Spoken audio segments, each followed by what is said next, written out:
Presiding Officer, the Deputy First Minister is in denial. Nearly 4.5 million bed days lost, over 2,300 people died while waiting to leave hospital, and £1.1 billion wasted. Shona Robison promised to end this 8 years ago, long before COVID, and now people are being asked to pay for that failure during a cost of living crisis. 1 in 4 households facing a council tax rise of up to 22%, an increase of £740 a year, an income tax rise for people earning as little as £28,000, and now proposing a £15 a day charge to drive to work. Why are working people who have already been hit by the Tory mortgage bombshell being asked to pay the bill for your incompetence and failure? Deputy First Minister.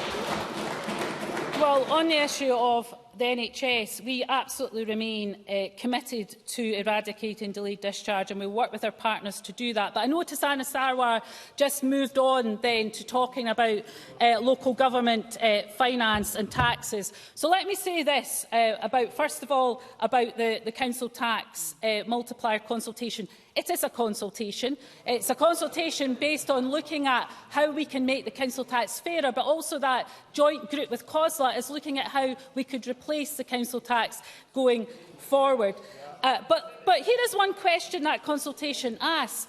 Why is it someone in a Band H property pays so much less as a proportion of their property value than someone in a Band A property? And someone in a higher band property, I don't think that's fair.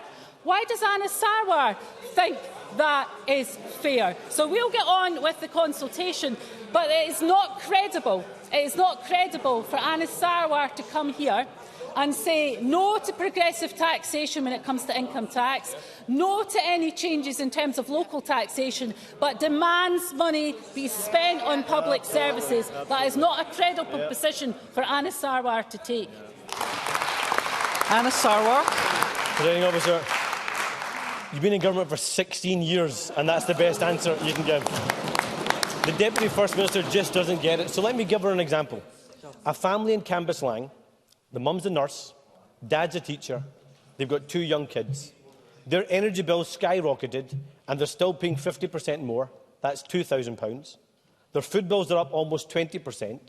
They've been hit with a mortgage increase of over £2,000 a year, and now the SNP want to make that worse by asking both mum and dad to pay more income tax, to pay hundreds of pounds more in council tax, and £15 a day to get to the work in Glasgow. This family is being let down by both Tory and SNP incompetence, both making life harder for working people. So why can't the Deputy First Minister see that the people of Scotland are being asked to pay the price for SNP failure?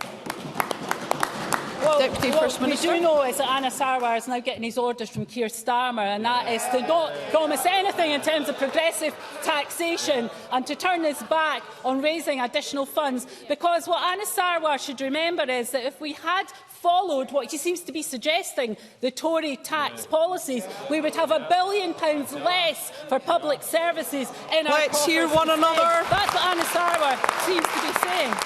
Let me repeat, there is a consultation on council tax. No decisions have been made in terms of council tax increases, and he should not be saying to the people of Rutherglen or anywhere else that that is the case, because that is to mislead. But let me say to the nurse and the teacher that Anas Sarwar commented upon, we have, of course, made sure that nurses are better paid than elsewhere in these islands by making sure that we pay through agenda for change.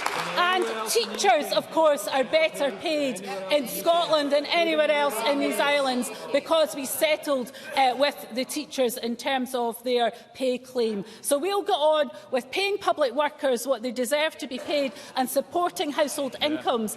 Anas Sarwar will side with the Tories against progressive taxation. What a place for Labour to end up.